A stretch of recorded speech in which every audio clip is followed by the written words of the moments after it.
The neon, open, sign flickered weakly in the diner window, half buried under layers of rain sliding down the glass.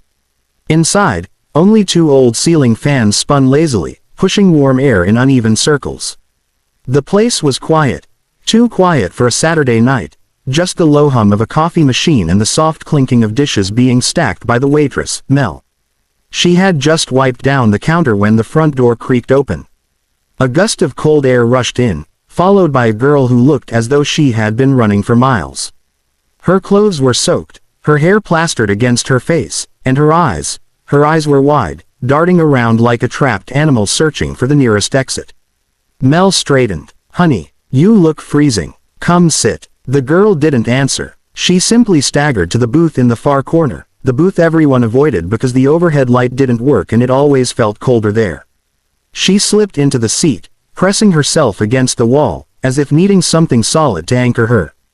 Mel approached slowly, the way one approaches a wild creature afraid to be touched. "Can I get you tea? Soup? Something warm?" The girl swallowed hard. Her lips were trembling too much for words. Mel noticed her left hand was gripping her right arm, not gently, but tightly, as if trying to hold something in place. Mel had seen pain before, the real kind, but this was something else.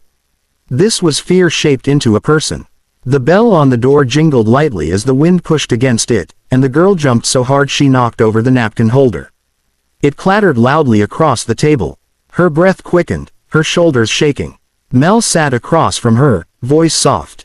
"Sweetheart, are you hurt? Did someone?" The girl cut her off.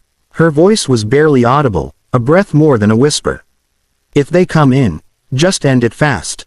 Mel froze. Her heart stopped for a full second, then slammed against her ribs. "What? Who's coming?" The girl shook her head, staring at the window as though expecting shadows to materialize in the rain. A single tear slipped down her cheek, but she didn't wipe it away. "Please," she whispered, "I don't want to feel it again." The low rumble started almost imperceptibly at first, like distant thunder, then grew into a full-throated roar that shook the windows. The girl flinched, pressing her face against the cold vinyl of the booth, knees pulled up to her chest. Rain pelted the glass outside, each droplet catching the neon light and breaking it into shards. The diner seemed to shrink around her, every shadow stretching longer, darker, more threatening. "Stay here," Mel whispered, though her own voice trembled. She instinctively moved toward the door, then stopped. The engine noise had escalated into a rolling, earth-shaking symphony. She froze, staring at the wet asphalt outside. Then they appeared, one after another, black silhouettes against the storm. Motorcycles, their headlights cutting swaths of blinding light through the rain. The first bike slid into the parking lot with a screech of tires, kicking up puddles that splashed against the diner windows. The rest followed, engines growling in unison like a pack of wolves. The girl buried her face in her hands, shaking.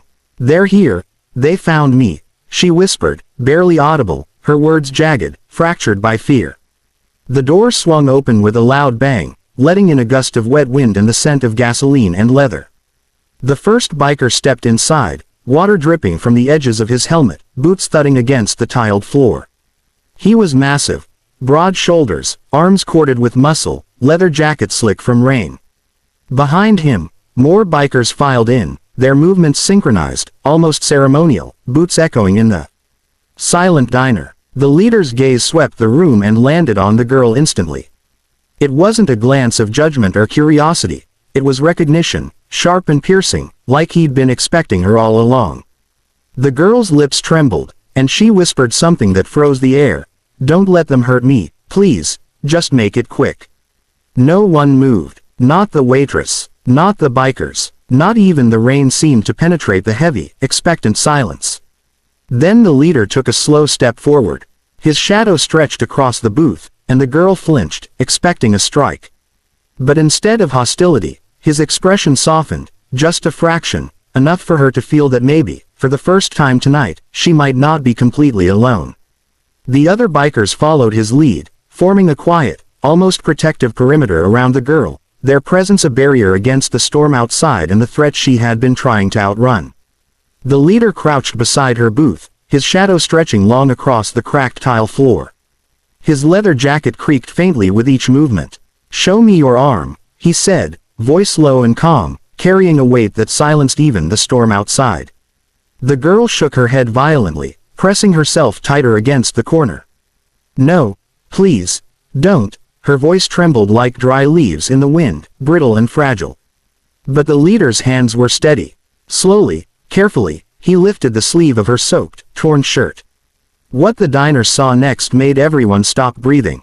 Her skin was marred with bruises, deep purples and angry reds spiraling across her shoulder, wrapping around her ribs. Finger-shaped marks were etched into her flesh, fresh and tender, a violent reminder of someone else's cruelty. The smell of wet leather and rain outside contrasted sharply with the metallic sting in the air from her wounds. A whisper ran through the bikers. She didn't get those from a fall.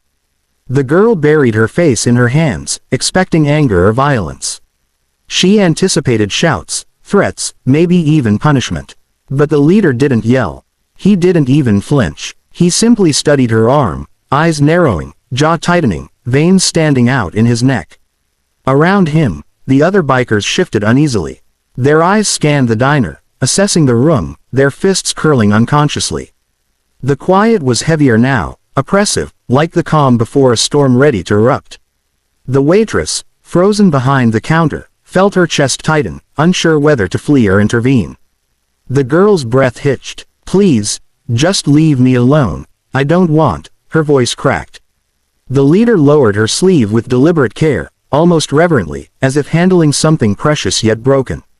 He didn't speak immediately. Instead, he looked around at his crew, and in that silent glance, a command passed without words. Their expressions hardened, fury simmering beneath controlled surfaces. "This isn't right," one of them muttered under his breath, barely audible. The leader's voice cut through the tension, calm but cold. "No one hurts her and walks away. Understand?" The girl lifted her head, eyes wide, unable to process the sudden shift. The room felt like it had changed entirely in the span of a single heartbeat. The storm outside became distant thunder compared to the brewing force of the bikers' resolve. She whispered again, almost to herself, why are you helping me?" The leader crouched slightly closer, his gaze steady and unwavering. "Because someone should have helped you a long time ago. And tonight, that someone is us." The diner hummed with quiet tension, every eye fixed on the girl in the corner and the line of bikers surrounding her. Outside, the storm had intensified, sheets of rain slashing across the windows, turning the parking lot into a blur of silver and gray. Far down the road, headlights appeared, two of them, moving fast, cutting through the darkness like predators honing in on prey. The girl's knees shook beneath the table, her fingers gripping the edge so hard her knuckles went white. "They're here," she whispered, barely audible, her voice trembling like a leaf in the wind.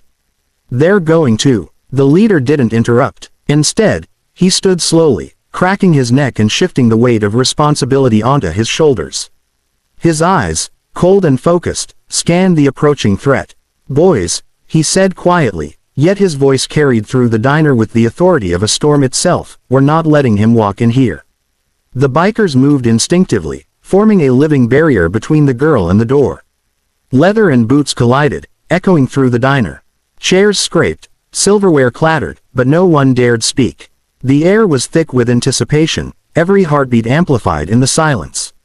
The headlights grew closer, cutting through the rain in harsh, blinding beams. Then the door rattled under the first furious push.